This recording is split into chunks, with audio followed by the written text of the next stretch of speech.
चलिए बाबू लोग, सबसे पहले हैप्पी न्यू ईयर। नया साल आ गया है और आप लोग भी बहुत अच्छे ढंग से पढ़ेंगे। नए साल में बहुत अच्छा नॉलेजेबल पर्सन बनेंगे, अच्छा एग्जाम क्वालिफाई करेंगे और अपने करियर को आगे बढ़ाने के लिए सोचेंगे। ठीक सर, आते हैं हम टॉपिक पे। आज हम आपके सामने बात करने वाले हैं। जो टॉपिक है वो adjustment of revaluation of assets and liability. Revaluation of assets and liability. सबसे पहले इस टॉपिक को समझें कि ये यहाँ पे रिकंस्टिट्यूशन चैप्टर हम लोग में ये टॉपिक यहाँ पे आ रहा है अभी आपके सामने कि आखिर revaluation of assets and liability का मतलब यहाँ क्या हुआ। मतलब जब रिकंस्टिट्यूशन होगा तो पार्टनर के पीएसआर में चेंज होगा और उस तारीख को पार्टनरशिप फॉर्म के बैलेंस शीट में जितने भी एसेट्स और लायबिलिटी हैं उन सभी एसेट्स और लायबिलिटी का हम फिर से देखेंगे उस तारीख को, क्या वैल्यू है, क्या एसेट्स का वैल्यू बढ़ा या एसेट्स का वैल्यू घटा। अगर एसेट्स का वैल्यू बढ़ेगा तो प्रॉफिट हो रहा है, अगर एसेट्स का वैल्यू घटा है तो इसका मतलब लॉस हो रहा है। तो लायबिलिटी में हम देखेंगे कि क्या लायबिलिटी का वैल्यू बढ़ा है या लायबिलिटी बढ़ा का अमाउंट बढ़ा है या लायबिलिटी का अमाउंट घटा है, जिससे हमें प्रॉफिट या लॉस होगा। तो वो प्रॉफिट और लॉस का इफेक्ट उस तारीख को पीएसआर में चेंज होने के कारण आगे ना पड़े, तो उसके लिए हम एडजस्टमेंट करते हैं, जिसके लिए हम लोगों को यहाँ पे पढ़ना है adjustment of revaluation of assets and liability. Yes, तो इस टॉपिक को आज देखना है। थोड़ा सा हम रिकॉल कर लेते हैं जो हमने अभी तक जो हम आपके साथ बात किए हैं, समझाने आपका कोशिश किए हैं। यहाँ से रिकंस्टिट्यूशन ऑफ पार्टनरशिप में meaning of reconstitution of partnership मतलब रिकंस्टिट्यूशन किसे बोलेंगे, बड़े अच्छे ढंग से आप लोग को समझाने का कोशिश किए हैं पिछले वीडियो में। सर दूसरा, कब कब रिकंस्टिट्यूशन होगा, तो admission of a new partner, retirement of a partner, death of a partner, change in profit sharing ratio और अमलगमेशन ऑफ टू और मोर पार्टनर। इन सब कंडीशनों में पार्टनरशिप फॉर्म का क्या होता है, रिकंस्टिट्यूशन होता है। और रिकंस्टिट्यूशन होगा तो पीएसआर में क्या होगा, चेंज होगा। तो इस कंडीशन में हम क्या सब अकाउंटिंग करेंगे। यस, अकाउंटिंग ट्रीटमेंट क्या होगा रिकंस्टिट्यूशन के केस में। तो सबसे पहले कैलकुलेशन ऑफ सैक्रिफाइसिंग, जो हमने आपको कवर करवा चुके हैं पिछले वीडियो में। दूसरा, कैलकुलेशन ऑफ गेनिंग रेशियो, ये भी हम कवर करवा चुके हैं। Valuation of goodwill and it's accounting treatment, yes, तो ये भी हम आपको कवर करवा चुके हैं। Accounting for reserve and accumulated profit and loss, इसका भी हमने आपको करवा चुके हैं। और आज हम adjustment of revaluation of assets and liability इस पे बात करेंगे। यस, तो आइए बाबू देखेंगे हम लोग। सबसे पहले हम लोग यहाँ पे देखने का कोशिश करेंगे कि ये जो adjustment of revaluation of assets and liability, इसमें 100% बहुत ही इंपॉर्टेंट ये टॉपिक है। ये ऑब्जेक्टिव में भी आएगा कि आखिर ये रिवैल्यूएशन अकाउंट कौन सा अकाउंट है। हम पढ़ ही रहे हैं revaluation of assets and liability, तो सबसे पहले हमें ये समझना पड़ेगा कि ये रिवैल्यूएशन अकाउंट क्या है। तो रिवैल्यूएशन अकाउंट नॉमिनल अकाउंट है। ये ऑब्जेक्टिव में क्वेश्चन आ सकता है, ध्यान से रखेंगे। कई बार पूछा हुआ ये क्वेश्चन है कि रिवैल्यूएशन अकाउंट कौन सा अकाउंट है, नॉमिनल अकाउंट। जिस किसी अकाउंट से हमें प्रॉफिट या लॉस पता चले उसे हम क्या बोलते हैं, नॉमिनल अकाउंट। तो इस अकाउंट से भी हमें रिवैल्यूएशन अकाउंट से भी हमें प्रॉफिट या लॉस पता चलेगा। यस, इसीलिए रिवैल्यूएशन अकाउंट कौन सा अकाउंट है, नॉमिनल अकाउंट। बहुत अच्छे ढंग से इसको आप रखेंगे दिमाग में। ऑब्जेक्टिव में क्वेश्चन आएगा आपसे कि रिवैल्यूएशन अकाउंट कौन सा अकाउंट है। ओके, थोड़ा सा देखिए। सबसे पहले केस 1 हम लेने का कोशिश किए हैं। इसको दो केस कह करके, दो कंडीशन, दो बातें। पहला कंडीशन की assets and liability are shown in the balance sheet at their revised value. ये कहा क्या कि हम अभी जो आप दो कंडीशन लेंगे, फिर आगे हम बात करेंगे कि एक कंडीशन ये हुआ कि जो बैलेंस शीट होगा उस बैलेंस शीट में अगर लैंड एंड बिल्डिंग पहले 1 लाख रुपया था, अब 10,000 इसके मूल्य में वृद्धि हुआ, तो अब मेरा बैलेंस शीट जो नया बनेगा रिवैल्यूएशन के बाद, तो उसमें हमें ये लैंड एंड बिल्डिंग 1,10,000 दिखेगा। अगर एक समझे अच्छे से बात को, ये इसका मतलब क्या हुआ, हर क्वेश्चन में इस बात पर चर्चा करेगा आपको कि कहने का सेंस ये हो रहा है कि assets and liability are shown in the balance sheet at their revised value. Revised value मतलब पहले अगर ये 1,00,000 था और रिवैल्यूएशन जिस दिन हम कर रहे हैं उस दिन अब इसका वैल्यू सपोज कर रहे हैं कहे कि 1,10,000 हो गया, तो 10,000 क्या हुआ, बढ़ गया। तो अब मेरा ये वैल्यू मेरे बैलेंस शीट में कितना दिखना चाहिए, 1,10,000 जब दिखेगा, 1,10,000 जो दिखेगा, तो इसी केस के लिए सर, इसी केस के लिए सर अच्छे से समझेंगे, ये 1,10,000 आगे से दिखेगा, तो इसीलिए कह रहा है कि मेरे बैलेंस शीट में क्या होगा, रिवाइज वैल्यू पे। और आगे बात करेंगे सेकेंड केस में कि कहेगा कि भैया अगर बढ़ भी गया तो ठीक है, आप उसका इफेक्ट को ले लीजिए और बैलेंस शीट में ओल्ड वैल्यू पहले से जो मूल्य है उसी मूल्य को दिखाना है। यही दो केस आएगा। पहला केस जो assets and liability are shown in the balance sheet at their revised value. Revised value का मतलब, रिवाइज्ड वैल्यू का क्या मतलब हुआ कि अगर कोई एसेट्स के वैल्यू में वृद्धि होगा तो उसको जोड़ करके दिखाना है नए बैलेंस शीट में, और अगर एसेट्स के वैल्यू में कमी हुआ तो उसको घटा करके दिखाना है। तो ये केस अभी आपके सामने जो हम बात कर रहे हैं वो क्या बात कर रहे हैं, रिवाइज वैल्यू। थोड़ा इसके बाद में हम बात करेंगे आपसे, आज ही बात करेंगे हम आपसे कि वो रिवाइज मतलब ओल्ड वैल्यू पे, पुराना जो वैल्यू होगा उसी वैल्यू पे हम बैलेंस शीट के वैल्यू को कोई किसी को चेंज नहीं करेंगे। तो थोड़ा समझिएगा अच्छे से यहाँ पे ये क्या कह रहा है, एक एक पॉइंट को समझने का कोशिश करेंगे आप लोग। ठीक सर, अगर हमें इस कंडीशन में कह रहा है increase in the value of assets, आपको रटने की जरूरत नहीं, आप अच्छे से समझें बातों को, हम समझाने का कोशिश कर रहे हैं कि अगर क्वेश्चन कहा कि बैलेंस शीट में अगर कह रहा है क्वेश्चन में कि लैंड एंड बिल्डिंग 1,00,000 रुपया अभी भी बोले हुए थे था, अब कह रहा है क्या कि increase in the value of assets. अब वैल्यू ऑफ एसेट्स जितना भी एसेट्स है, हम हर एसेट्स के बारे में बात कर रहे हैं, कोई भी एसेट्स, एक सपोज एग्जांपल लिए लैंड एंड बिल्डिंग। अब लैंड एंड बिल्डिंग कह रहा है increase in the value of assets, suppose कर रहे हैं कि लैंड एंड बिल्डिंग का वैल्यू कह रहा है कि 10,000 से बढ़ गया। तो अब ये 10,000 से गौर से समझे, 10,000 अभी अभी हम थोड़ा देर पहले बोले हैं ये रिवैल्यूएशन अकाउंट कौन सा अकाउंट है, नॉमिनल अकाउंट। यस, और नॉमिनल अकाउंट पे all expenses and losses are debited and all income and gain are credited. तो रिवैल्यूएशन अकाउंट जब नॉमिनल अकाउंट है और एसेट्स का वैल्यू बढ़ रहा है तो रिवैल्यूएशन अकाउंट नॉमिनल अकाउंट है। तो नॉमिनल अकाउंट है तो मेरे लिए क्या हुआ, खर्चा या लाभ, लाभ हुआ। तो रिवैल्यूएशन अकाउंट को क्या करेंगे, हम क्रेडिट करेंगे। और एसेट्स बढ़ रहा है, एसेट्स का वैल्यू क्या हो रहा है, बढ़ रहा है, इसलिए हम एसेट्स का डेबिट बैलेंस होता है, और एसेट्स को हम बढ़ रहा है इसलिए हम एसेट्स को क्या किए, डेबिट कर दिए।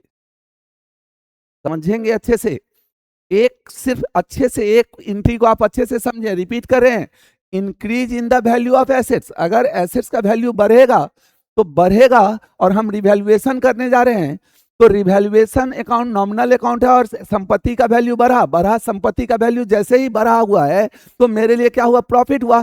तो हम प्रॉफिट हुआ तो रिवैल्यूएशन अकाउंट नॉमिनल अकाउंट है, इसलिए रिवैल्यूएशन अकाउंट को क्या किए, क्रेडिट किए। और एसेट्स रियल अकाउंट है, एसेट्स कौन सा अकाउंट, रियल अकाउंट, और इसका वैल्यू क्या हो रहा है, बढ़ रहा है, इसीलिए हम उसको क्या किए, एसेट्स का डेबिट बैलेंस होता है और उसे हम उसको क्या कर दिए, बढ़ा दिए, मतलब डेबिट कर दिए। समझ में आया होगा सर, समझ में आया होगा ये पॉइंट। सेकेंड पॉइंट कर रहा है डिक्रीज इन द वैल्यू, ठीक इसका उल्टा। आपको ये रटने की जरूरत नहीं है, आप समझने का कोशिश करें सर, इसको आप समझने का कोशिश करें कि ये क्यों ऐसा हो रहा है कि रिवैल्यूएशन को क्रेडिट किए, संपत्ति का वैल्यू बढ़ा, हमें प्रॉफिट हुआ। रिवैल्यूएशन अकाउंट नॉमिनल अकाउंट है, नॉमिनल अकाउंट का नियम है खर्चा हानि को डेबिट आए, लाभ को क्रेडिट। तो ये मेरे लिए लाभ है, संपत्ति का वैल्यू बढ़ने से हमें क्या हुआ, लाभ हुआ, तो इसीलिए हम रिवैल्यूएशन को क्या किए, क्रेडिट किए। और एसेट्स डेबिट बैलेंस होता है और वो बढ़ रहा है, इसीलिए हम एसेट्स को क्या कर दिए, डेबिट कर दिए, नो प्रॉब्लम। ठीक उसी तरह से decrease in the value of assets, अगर यही 1,00,000 का लैंड एंड बिल्डिंग है, सपोज 1,00,000 का मशीन है और उसका वैल्यू 10,000 से कम गया, तो प्रॉफिट या लॉस। अगर बैलेंस शीट में हमें 1,00,000 रुपया मशीनरी दिख रहा है और आज हम उसका वैल्यूएशन करते हैं, तो आज उसका वैल्यू जिस दिन रिकंस्टिट्यूशन हो रहा है उस दिन दिख रहा है कि अब ये इसका वैल्यू 90,000 है, तो 10,000 क्या हुआ, कमा। तो जैसे ही 10,000 कमा तो मेरी संपत्ति का वैल्यू कमा, तो मेरे लिए क्या हुआ, लॉस। तो लॉस हुआ, खर्चा हानि को क्या करते हैं, रिवैल्यूएशन अकाउंट, नॉमिनल अकाउंट। खर्चा हानि है, हानि हो रहा है, यस खर्चा हानि हो रहा है, कम हो रहा है, तो हम इसको क्या, रिवैल्यूएशन अकाउंट को क्या कर देंगे, डेबिट कर देंगे। और एसेट्स का डेबिट बैलेंस है, उसे कम करना है, कम हुआ है तो उस एसेट्स को क्या कर देंगे, क्रेडिट कर देंगे। क्या समझ में आ रहा है बात सर? आइए तीसरा एंट्री, अनरिकॉर्डेड एसेट्स। कौन सा एसेट्स, अनरिकॉर्डेड एसेट्स। थोड़ा एक एक करके समझें, यहां 3 पॉइंट है, प्रीपेड एक्सपेंस और एक्रूड इनकम। पहले एक को देखें, अनरिकॉर्डेड एसेट्स मतलब कि कोई एसेट्स है जो पार्टनरशिप फॉर्म का एसेट्स है, लेकिन वो अभी बैलेंस शीट में लिखा हुआ नहीं है। हम उसका रिकॉर्ड अभी उसको लिखे ही नहीं है, अभी हमको पता चला ये भी एसेट्स है, ये लिखने से छूटा हुआ है। तो क्या ये एसेट्स क्या हो रहा है, बढ़ रहा है। तो प्रॉफिट हुआ या लॉस, प्रॉफिट हुआ। अगर प्रॉफिट हुआ तो रिवैल्यूएशन फिर क्रेडिट होगा और एसेट्स क्या होगा, डेबिट। तो हम क्या करेंगे, assets account debit to revaluation account. ठीक उसी तरह से प्रीपेड एक्सपेंस है, रिकॉर्ड नहीं किया, हम किसी को एडवांस दिए हुए हैं लेकिन हम उसका एडजस्टमेंट नहीं किए अभी, तो इसे हम क्या बोलते हैं, प्रीपेड एक्सपेंस। तो वो अभी हम प्रीपेड है, जो अगले साल का खर्चा हम अभी पेमेंट कर दिए, मेरे लिए एसेट्स है, बट अभी वो बैलेंस शीट में नहीं अपीयर है, तो हमको लिखना है, तो मेरे लिए क्या हो रहा है, प्रॉफिट हो रहा है। फिर क्या होगा, prepaid expense account debit to revaluation, prepaid expense को डेबिट कर देंगे। ठीक, एक्रूड इनकम। एक्रूड इनकम का मतलब क्या होता है सर, कि कोई इनकम है जो हम काम कर चुके हैं लेकिन अभी हमको प्राप्त नहीं हुआ है, अभी प्राप्त नहीं हुआ है, तो वो, और हम उसको अभी रिकॉर्ड नहीं किए, तो इसीलिए हम उसको, मेरे लिए इनकम है इसलिए उसको डेबिट करेंगे। और रिवैल्यूएशन अकाउंट प्रॉफिट हो रहा है, तीनों ही केस में हमें प्रॉफिट हो रहा है, इसीलिए रिवैल्यूएशन अकाउंट को क्या किए, क्रेडिट किए। थोड़ा एक बार फिर से इसको समझेंगे कि अगर अनरिकॉर्डेड एसेट्स हो या प्रीपेड एक्सपेंस हो या एक्रूड इनकम हो। अनरिकॉर्डेड एसेट्स मतलब जो एसेट्स है अभी मेरे बैलेंस शीट में अपीयर नहीं हुआ है, ठीक वही प्रीपेड एक्सपेंस है, हमने एडवांस किसी को पेमेंट कर चुके हैं और हम अभी तक रिकॉर्डिंग बैलेंस शीट में नहीं लिखे हैं। और या एक्रूड इनकम है, कोई इनकम कमा चुके हैं लेकिन अभी तक प्राप्त नहीं हुआ है, उसे हम रिकॉर्ड नहीं किए हैं, तो वो मेरे लिए आगे मिलेगा, इसलिए मेरे लिए क्या हुआ, इनकम हुआ। क्या कोई दिक्कत? तो ये तीनों ही एसेट्स बढ़ रहा है, इसलिए उसको एसेट्स में इंक्रीज हो रहा है, इसलिए उसको क्या किए, डेबिट किए, और रिवैल्यूएशन अकाउंट को क्या किए, क्रेडिट किए।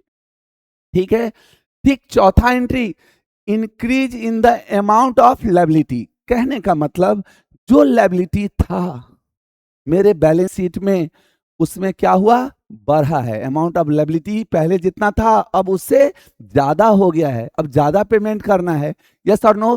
तो मेरे लिए क्या हुआ, लॉस। जैसे ही ये लॉस हुआ सर, जैसे ही ये लॉस हुआ, ध्यान से समझे, increase in the amount of liability, तो लायबिलिटी का क्रेडिट बैलेंस है, तो उस लायबिलिटी को क्या करेंगे, लायबिलिटी का क्रेडिट बैलेंस है और बढ़ाना है, इंक्रीज हुआ मतलब बढ़ाना है, तो लायबिलिटी को क्या कर दिए, क्रेडिट। और मेरे लिए लायबिलिटी बढ़ा, मेरे लिए क्या हुआ, लॉस हुआ, इसलिए हम रिवैल्यूएशन अकाउंट को क्या कर देंगे, डेबिट कर देंगे। ठीक है, समझ में आ रहा होगा सर। आगे, decrease in the amount of liability, ठीक उसी का रिवर्स, की कोई लायबिलिटी है, अब वो उसका घटा, अब हमें कम पेमेंट करना पड़ेगा, जितना है बैलेंस शीट में लिखा हुआ उससे अब हमें कम पेमेंट करना पड़ेगा।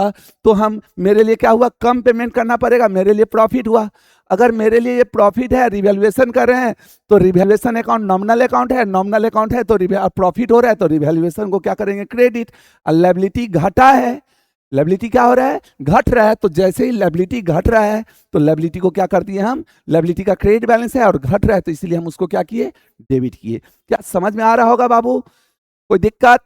तो चलिए अगला क्या कह रहा है हमको, ठीक, अनरिकॉर्डेड लायबिलिटी, जैसे अनरिकॉर्डेड एसेट्स था वैसे ही कोई लायबिलिटी है, उस तारीख को लायबिलिटी था लेकिन उस तारीख को बैलेंस शीट में लिखा हुआ नहीं था, तो वो मेरे लिए क्या हुआ, लायबिलिटी बढ़ा, मेरे लिए क्या हुआ, लॉस हुआ। तो रिवैल्यूएशन अकाउंट को क्या कर देंगे, इस केस में रिवैल्यूएशन अकाउंट को क्या करेंगे, डेबिट करेंगे, और लायबिलिटी को क्या कर देंगे, क्रेडिट कर देंगे। ठीक ठीक। आउटस्टैंडिंग एक्सपेंस मतलब किसी से हम काम करवा चुके हैं, काम वो कर चुका है, स्टाफ काम कर चुका है, उससे हम पेमेंट नहीं किए अभी, तो मेरे लिए क्या हुआ, लायबिलिटी हुआ। इसको हम क्या बोलते हैं, आउटस्टैंडिंग एक्सपेंस, और वो नहीं लिखा हुआ है तो लायबिलिटी क्या हुआ, एक तरह से बढ़ा, तो हम यहां क्या करेंगे, लॉस है मेरे लिए, revaluation account debit to outstanding liability account. ठीक। अगर कोई खर्चा है जिसका प्रोविजन है कि हमको इतना देना है और वो हम नहीं लिखे हुए हैं तो हमको उसको प्रोविजन करना पड़ेगा, तो मेरा लायबिलिटी बढ़ रहा है इसीलिए लॉस हो रहा है, revaluation account debit to provision account. क्या कोई दिक्कत? ठीक उसी तरह से यहां तक समझ में आ गया होगा। एक बार फिर से आप इसको देखें सर, एक बार फिर से इसको देखें, आप अच्छे से समझने का कोशिश करें। हमने क्या बोले हैं, अभी हम आपके साथ बात कर रहे हैं कि अगर जो बैलेंस शीट में जो जिस दिन हम रिकंस्टिट्यूशन कर रहे हैं उस दिन बैलेंस शीट में जो एसेट्स और लायबिलिटी का रिवैल्यूएशन कर रहे हैं, तो अब आगे से बैलेंस शीट में रिवाइज्ड वैल्यू पे दिखाएंगे। कौन सा वैल्यू पे? बैलेंस शीट में हम रिवाइज्ड वैल्यू मतलब बढ़ा रहेगा तो बढ़ा के दिखाएंगे, घटा रहेगा तो घटा के दिखाएंगे। तो इसके लिए हम लोगों ने सबसे पहले तब इंक्रीज इन द वैल्यू, अगर एसेट्स का वैल्यू बढ़ेगा, एसेट्स का वैल्यू बढ़ेगा तो क्या होगा, assets account debit to revaluation account. ठीक इसका उल्टा, decrease in the value of assets, assets का वैल्यू घटेगा तो क्या होगा, revaluation account debit to assets account. Okay sir, unrecorded assets या प्रीपेड एक्सपेंस या एक्रूड इनकम होगा, तो ये सभी मेरे लिए क्या है, प्रॉफिट। अनरिकॉर्डेड एसेट्स मतलब क्या, वो कोई संपत्ति है जो उस तारीख को हम बैलेंस शीट में नहीं लिखे हुए हैं। कोई प्रीपेड एक्सपेंस है जिसको हम नहीं लिखे हुए हैं, या एक्रूड इनकम है जिसे हम नहीं लिखे हुए हैं। ठीक, तो ये तीनों ही चीज मेरे लिए क्या हुआ, इनकम हुआ। इनकम हुआ तो रिवैल्यूएशन को क्रेडिट किया और assets account, prepaid expense account या एक्रूड इनकम को क्या कर दिए, डेबिट कर दिए। ओके। ठीक उसी तरह से increase in the amount of liability, liability अगर बढ़ा तो मेरे लिए लॉस हुआ, revaluation account debit to liability. ध्यान रखेंगे इस बात को कि रिवैल्यूएशन अकाउंट नॉमिनल अकाउंट है। जिस किसी ट्रांजैक्शन के कारण मेरा इनकम प्रॉफिट होगा तो हम उस तब ऐसी दशा में रिवैल्यूएशन को क्रिएट करेंगे। अगर कोई ऐसा ट्रांजैक्शन जिसके कारण मेरा क्या हो कि लॉस हो तो रिवैल्यूएशन को क्या करेंगे, डेबिट करेंगे। ये बात दिमाग में सिर्फ बैठा लेंगे तो आपको कोई दिक्कत नहीं होगा। तो अगर decrease in liability, amount of liability घटेगा तो मेरे लिए प्रॉफिट है तो रिवैल्यूएशन को क्रेडिट करेंगे, लायबिलिटी को क्या कर देंगे, डेबिट कर देंगे। ठीक इसी तरह से unrecorded liability, outstanding expense provision है जिसको हम नहीं लिखे हुए बैलेंस शीट में, हमको अभी पता चला है, अभी लिखना है। यस, जब रिकंस्टिट्यूशन हो रहा है तो हम मेरे लिए क्या हुआ, लायबिलिटी बढ़ रहा है तो मेरे लिए लॉस है तो रिवैल्यूएशन अकाउंट डेबिट करेंगे और liability account, outstanding expense account या प्रोविजन को क्या करेंगे, क्रेडिट करेंगे। अब जब हम ध्यान से देखेंगे, अभी जो भी हमने बात की है उसमें हम एक रिवैल्यूएशन अकाउंट, क्योंकि आपसे पेपर में बहुत ही इंपॉर्टेंट ये टॉपिक है, बोल सकता है रिवैल्यूएशन अकाउंट, या तो एंट्री के लिए पूछ सकता है या आपको बोलेगा रिवैल्यूएशन अकाउंट बनाइए। तो हमने अभी जितना भी बात की आपके साथ सर, अभी हमने जितना भी बात की आप ध्यान से देखिए सर, आप ध्यान से देखिएगा। और रिवैल्यूएशन अकाउंट है, लेजर आपको पोस्टिंग करने आता होगा सर। अगर इसमें ये क्या हुआ है, assets increase in the value of assets, यहाँ assets account debit to revaluation, तो रिवैल्यूएशन अकाउंट में क्या हो जाएगा, क्रेडिट साइड में एसेट्स आ जाएगा। रिवैल्यूएशन अकाउंट में क्रेडिट साइड में क्या आ जाएगा सर, रिवैल्यूएशन अकाउंट में क्रेडिट साइड में क्या आ जाएगा सर, एसेट्स अकाउंट आ जाएगा। सर कोई दिक्कत? यस, कोई दिक्कत? या लायबिलिटी डिक्रीज किया तो मेरे लायबिलिटी डिक्रीज किया था तो हमने एंट्री जो पास किए थे वो क्या एंट्री पास किए थे हम लोग, लायबिलिटी डिक्रीज किया, liability account debit to revaluation account, तो रिवैल्यूएशन अकाउंट में क्या हुआ, क्रेडिट हुआ। अनरिकॉर्डेड कोई एसेट्स था या एक्रूड इनकम था या प्रीपेड एक्सपेंस था जिसका एंट्री अभी हम देखें तो वहां एंट्री पास किए थे, unrecorded assets account debit, accrued income account debit, prepaid expense account debit to revaluation account, तो रिवैल्यूएशन अकाउंट में इन तीनों को क्या किए, क्रेडिट। वो लेजर है, ये एक सिंपल सा लेजर है। अगर एसेट्स का वैल्यू डिक्रीज किया था तो क्या एंट्री पास किए थे, revaluation account debit to assets account, तो रिवैल्यूएशन डेबिट है तो डेबिट साइड में क्या कर दिए, एसेट्स लिख दिए। ठीक है sir. Liability account increase in the liability क्या हुआ, बढ़ा, लायबिलिटी क्या हुआ, बढ़ा, तो मेरे लिए लॉस है तो वहां एंट्री क्या पास किए थे, revaluation account debit to liability account, तो रिवैल्यूएशन डेबिट है इसलिए इसको भी हम क्या किए, डेबिट में लिख दिए। अनरिकॉर्डेड लायबिलिटी था, अब उसको रिकॉर्ड कर रहे हैं अनरिकॉर्डेड लायबिलिटी था उसे हम रिकॉर्ड कर रहे हैं, तो क्या एंट्री पास कर दिए होंगे sir, revaluation account debit to liability account, या आउटस्टैंडिंग एक्सपेंस है तो आउटस्टैंडिंग, या प्रोविजन करना है प्रोविजन। ये करने के बाद हम देखेंगे कि अगर क्रेडिट साइड ज्यादा और डेबिट साइड कम, तो जो बचेगा वो मेरा क्या कहलाएगा, प्रॉफिट, रिवैल्यूएशन का प्रॉफिट, जिसको हम ओल्ड पीएसआर में पार्टनर के बीच क्या करेंगे, बांट देंगे। बात समझ में आया होगा। वो जर्नल बनाने के बाद हम लेजर बना लिए, और लेजर बनाने के बाद में हम देखेंगे कि अगर क्रेडिट साइड का जोर ज्यादा और डेबिट साइड का जोर कम है, तो क्रेडिट इनकम है बढ़ा है और डेबिट कम है, जैसे इधर 1 लाख हुआ, इधर 80,000 हुआ, तो 20,000 क्या हो गया, मेरा प्रॉफिट हुआ। इस प्रॉफिट का नाम क्या कहलाता है, रिवैल्यूएशन प्रॉफिट। क्या बोलते हैं सर, और रिवैल्यूएशन प्रॉफिट को हम पार्टनर्स कैपिटल या करेंट अकाउंट में भेजते हैं। ठीक है, तो यही एंट्री हमने यहाँ पे बनाया है। प्रॉफिट होने पर क्या लिखे हैं, इफ रिवैल्यूएशन प्रॉफिट होगा तो क्या होगा, revaluation account debit to partners capital या करेंट। अगर फिक्स कैपिटल होगा तो करेंट अकाउंट लिखेंगे, फ्लक्चुएटिंग कैपिटल होगा तो कैपिटल अकाउंट लिखेंगे। सर ये एंट्री में कोई दिक्कत। साथ ही साथ अगर ठीक इसका उल्टा, सर ठीक इसका उल्टा, अगर डेबिट साइड ही क्या हो ज्यादा और क्रेडिट साइड क्या हो कम, तो ये क्या कहलाएगा, लॉस, रिवैल्यूएशन लॉस। इसे भी हम पार्टनर के बीच ओल्ड पीएसआर में क्या करेंगे, बांट देंगे। क्या बातें समझ में आया। तो उसके लिए एंट्री क्या पास करेंगे सर हम लोग, देखिएगा पार्टनर्स कैपिटल या current account debit to revaluation account. क्या कोई दिक्कत, ये बातें समझ में आ गया सर, ये बातें समझ में, revaluation of assets and liability समझ में आया। ये समझने के लिए 2-3 बातों पर ध्यान रखेंगे। सबसे पहला बात आप ध्यान रखने के लिए ये रखेंगे, सबसे पहली बातें आप ये ध्यान रखेंगे कि रिवैल्यूएशन अकाउंट नॉमिनल अकाउंट है, और अगर ये नॉमिनल अकाउंट है तो प्रॉफिट होगा तो रिवैल्यूएशन अकाउंट को क्रेडिट करेंगे और लॉस होगा तो डेबिट करेंगे। अगर एसेट्स बढ़ेगा तो प्रॉफिट हो रहा है इसलिए एसेट्स को डेबिट और रिवैल्यूएशन को क्रेडिट। अगर एसेट्स का वैल्यू घटेगा तो लॉस हो रहा है इसलिए रिवैल्यूएशन को डेबिट और एसेट्स को क्रेडिट। ठीक लायबिलिटी का क्रेडिट बैलेंस होता है और लायबिलिटी अगर बढ़ा तो मेरे लिए लॉस हुआ, तो लॉस हुआ तो रिवैल्यूएशन को डेबिट और लायबिलिटी को क्रेडिट। ठीक इसी तरह से बाबू, ठीक इसी तरह से अगर लायबिलिटी घटेगा तो मेरे लिए लायबिलिटी कम पेमेंट अब करना है, तो मेरे लिए क्या हुआ, प्रॉफिट, तो रिवैल्यूएशन को करेंगे क्रेडिट और लायबिलिटी को कर देंगे डेबिट। ठीक उसी तरह से अनरिकॉर्डेड लायबिलिटी हो सर, अनरिकॉर्डेड लायबिलिटी हो, आउटस्टैंडिंग एक्सपेंस हो, प्रोविजन करना हो, ये सब मेरे लिए हानि है, खर्चा है, तो इससे मेरा प्रॉफिट घटने वाला है, तो हम इसके लिए रिवैल्यूएशन को देखेंगे। सर समझ में आया होगा। तो आप इस तरह से, सर ये आपको समझ में आ गया होगा सर, इस तरह से ये आपको, ये अकाउंट आपको समझ में आ चुका होगा कि हम रिवैल्यूएशन अकाउंट पे कंट्रोल करने के लिए इसे कंट्रोल जरूर कर लेंगे सर, क्योंकि ये रिवैल्यूएशन अकाउंट आपको आगे जब आप admission of a partner, retirement of a partner और death of a partner, yes, जहां भी पढ़ेंगे वहां सबसे पहले आपको रिवैल्यूएशन करना पड़ेगा, और ये एंट्री का यूज होगा आपको, तो इसे बड़े अच्छे ढंग से आप देखेंगे। साथ ही साथ इसके लिए एक ऑब्जेक्टिव तो श्योर वहां पे बनता है, जर्नल में आ सकता है ऑब्जेक्टिव में कि एसेट्स के वैल्यू में वृद्धि होगा तो कौन सा अकाउंट को डेबिट करेंगे, तो assets account debit to revaluation, तो एसेट्स अकाउंट को। अगर इसी में बोलेगा एसेट्स के मूल्य में कमी होगा तो कौन सा अकाउंट क्रेडिट होगा। तो ऑब्जेक्टिव में भी क्वेश्चन आ सकता है, प्रैक्टिकल क्वेश्चन बनाने के लिए तो इसकी जरूरत है ही। समझ में आ गया होगा, तो आप इसको अच्छे से कवर करने का कोशिश करेंगे। साथ ही हमने ये ए ऑप्शन मान करके बातें की है, ठीक।